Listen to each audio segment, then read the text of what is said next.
नमस्कार मित्रों, ये बात 1971 की है।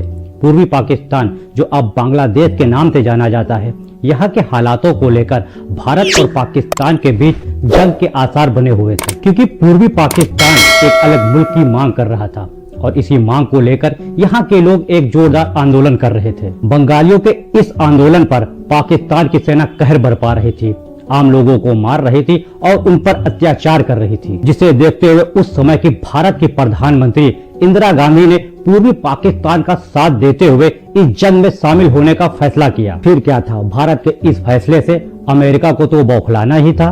वह भारत पर दबाव बनाने लगा और धमकी देते हुए कहा कि अगर भारत ने पाकिस्तान के खिलाफ कोई सैन्य कार्रवाई करने की हिम्मत की तो नतीजे अच्छे नहीं होंगे, भारत को पछताना पड़ेगा। उस समय अमेरिका के राष्ट्रपति रिचर्ड निक्सन थे और उनके राष्ट्रीय सुरक्षा सलाहकार व secretary of state Henry Kissinger थे। अमेरिका ने भारत को रोकने की पूरी कोशिश की, लेकिन पीएम इंदिरा गांधी न किसी से डरी और न ही किसी के दबाव में आई और भारतीय फौज को पूर्वी पाकिस्तान में भेजकर इस जंग में पाकिस्तान को हराकर एक नए मुल्क बांग्लादेश का निर्माण किया। तो आइए जरा गहराई से समझते हैं भारत की शान बढ़ाने वाली इंदिरा गांधी के निडर इरादों और उनके हौसलों को।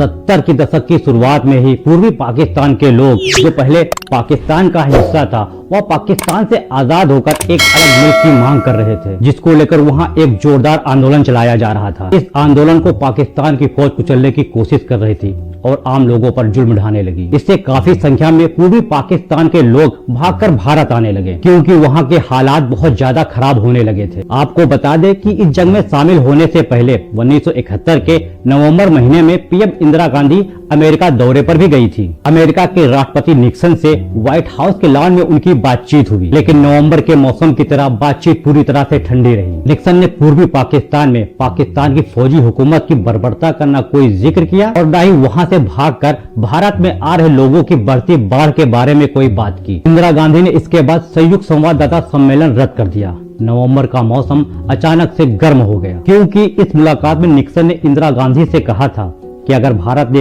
पाकिस्तान के मामले में टांग अड़ाई तो अमेरिका चुप नहीं बैठेगा, भारत को सबक सिखा दिया जाएगा। इस पर इंदिरा गांधी ने तुरंत ही अपनी तेवर में जवाब देते हुए कहा कि भारत अमेरिका को अपना बॉस नहीं दोस्त मानता है। भारत में अपनी नीति तय करने की क्षमता है, हमें पता है और हम यह जानते हैं कि किन हालातों के अनुसार किससे किस तरह निपटना है। इसके बाद इंदिरा गांधी व्हाइट हाउस से बाहर निकली तो निक्सन के विदेश मंत्री किसिंजर उन्हें कार तक छोड़ने आए और कहने लगे कि मैडम प्राइम मिनिस्टर, क्या आपको नहीं लगता कि प्रेसिडेंट से बातचीत में आप और थोड़ा धीरज रख सकती थी? इंदिरा गांधी ने इन्हें भी जवाब देते हुए कहा कि इस सलाह के लिए धन्यवाद मिस्टर सेक्रेटरी, हम विकासशील देश के लोग हैं, हमारी रीढ़ सीधी है, हमारे पास मुश्किल हालातों से लड़ने के लिए पर्याप्त साधन भी हैं और हौसला भी। वो दिन गए जब कोई शक्ति हजारों मील दूर से किसी देश को प्रभावित कर सकती है, उस पर राज कर सकती है और यह हम साबित कर देंगे। पाकिस्तान के खैरख्वाह बन रहे निक्सन और किसिंजर को सीधा जवाब देने के बाद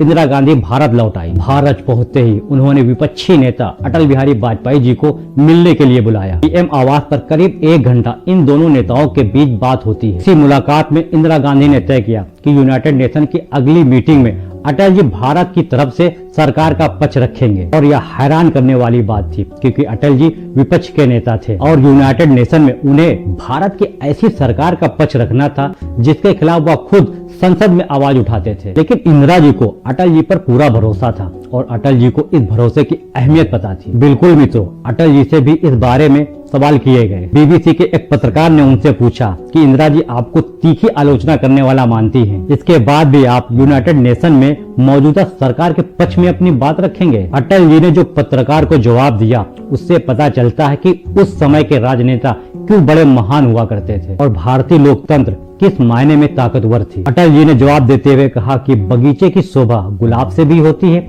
और लिली से भी, और दोनों को लगता है कि वह सबसे खूबसूरत है, लेकिन जब उपवन संकट में पड़ जाए तो सभी फूलों को उसकी रक्षा में एकजुट हो जाना चाहिए। मैं यहाँ बगीचे की रक्षा करने के लिए आया हूँ और सही मायने में यही भारतीय लोकतंत्र है। उधर अमेरिका भारत पर अपना पूरा दबाव बनाने की कोशिश में लगा हुआ था। निक्सन और किसिंजर अपनी चाल चलने से बाज नहीं आ रहे थे। अमेरिका ने पाकिस्तान को 270 पैटर्न टैंक दिए, इन टैंकों की ताकत का बड़ा हल्ला मचाया गया था। लेकिन यह और बात है कि वीर अब्दुल हमीद जैसे भारत के जाबाज सिपाहियों के आगे यह टैंक भी ज्यादा देर टिक नहीं पाए। अमेरिकी लफ्बाजी और टेक्नोलॉजी का एक ऐसा नमूना बना दिया था जिसे पूरी दुनिया ने हैरत से देखा था। अमेरिका से पाकिस्तान को मिले टैंक भी तबाह कर दिए गए। इसके बावजूद भी अमेरिका भारत को धमकाने से बाज नहीं आ रहा था। इंदिरा गांधी पर संघर्ष विराम का भी दबाव डाला गया, लेकिन इंदिरा गांधी जी से सीधा जवाब मिला, नहीं, ऐसा नहीं हो सकता। निक्सन ने किसिंजर को आदेश दिया कि अमेरिकी नौसेना के टास्क फोर्स 74 को भारत के समुद्री इलाके में भेजकर भारत को काबू में किया जाए। इस टास्क फोर्स 74 की अगुवाई परमाणु बिजली से चलने वाला विमान वाहक पोत यूएस इंटरप्राइजेस कर रहा था। इस पर 90 लड़ाकू विमान तैनात थे। सातवां बेड़ा कहे जाने वाले युद्ध पोतों के इस विशाल काफिले में 4 विध्वंसक जहाज, 3 विशाल विध्वंसक जहाज, 2 एम्फीबियस यानी पानी और जमीन पर चलने वाले हमलावर जहाज, गोला बारूद का एक जहाज, तेल वाहक जहाज और एक परमाणु पनडुब्बी को शामिल किया गया था। लेकिन इंदिरा गांधी ने कूटनीति की ABCD भारत के पहले प्रधानमंत्री पंडित जवाहरलाल नेहरू और सरदार वल्लभ भाई पटेल जैसे नेताओं से सीखी थी। उन्होंने सोवियत संघ से बेहतर संबंध बना रखे थे। 9 अगस्त 1971 को भारत ने रूस के साथ 20 वर्षीय सहयोग संधि यानी मैत्री संधि पर हस्ताक्षर किए थे। इसका यह मतलब था कि अगर कोई देश भारत पर हमला करता है तो वह हमला सोवियत संघ पर भी माना जाएगा। सोवियत संघ ने मैत्री संधि का सहारा लेकर खुलकर भारत का साथ दिया और अमेरिकी जंगी जहाजों के काफिले को भारतीय समुद्री इलाके में प्रवेश करने से रोकने और उनकी घेराबंदी करने के लिए अपने आला नौसैनिक अधिकारियों को भेजा।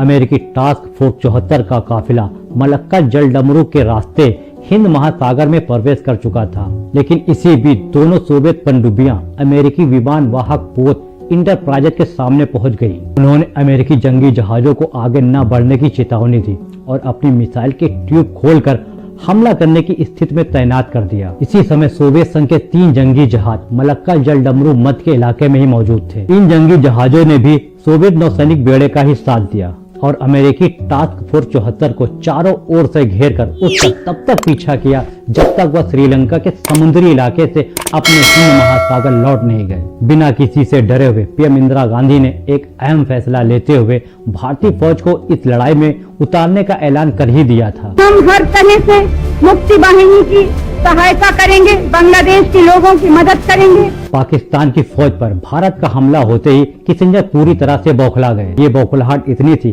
कि राष्ट्रपति निक्सन से एक बातचीत में उन्होंने पीएम इंदिरा गांधी का नाम लेने की बजाय उन्हें गाली देते हुए बात की थी। किसिंजर ही नहीं, निक्सन ने भी तब भारतीयों के लिए कई अपमानजनक शब्द बोले थे। किसिंजर ने गुपचुप चीन की यात्रा भी की थी और निक्सन को सलाह दी कि वह चीन को भारतीय सीमा के पास सेना भेजने के लिए कहें, लेकिन चीन ने भारतीय बॉर्डर के पास सेना तैनात करने से इनकार कर दिया। इंदिरा गांधी ने इस जंग में पूर्वी पाकिस्तान का खुलकर साथ दिया और भारतीय फौज ने पाकिस्तान को इस युद्ध में बुरी तरह हराकर एक नए देश बांग्लादेश का उदय किया। 16 दिसंबर 1971 को जब ढाका आजाद हुआ तो अमेरिकी राष्ट्रपति निक्सन से उनके सलाहकार किसिंजर ने कहा था कि शुक्र है हमने पश्चिमी पाकिस्तान बचा लिया, क्योंकि ये एक ऐसा समय था अगर भारतीय फौज चाहती तो पश्चिम में पाकिस्तानी सीमा के अंदर तक जाकर उसकी सरजमी को हड़प सकती थी। लेकिन इंदिरा गांधी ने ऐसा नहीं किया। इंदिरा गांधी ने मॉस्को के जरिए वाशिंगटन को एक संदेश भिजवाया कि उनका पाकिस्तानी सरजमी पर कब्जा करने का कोई इरादा नहीं है, हमें जो करना था हमने कर दिया। किसिंजर ने मान लिया था कि अमेरिका के लाख जतन के बाद भी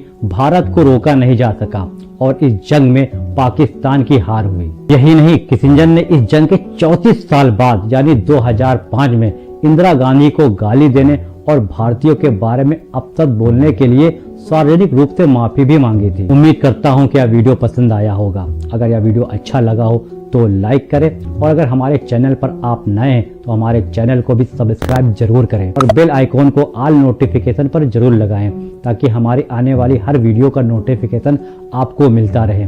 मिलते हैं अगले वीडियो में एक नई जानकारी के साथ। तब तक के लिए जय हिंद।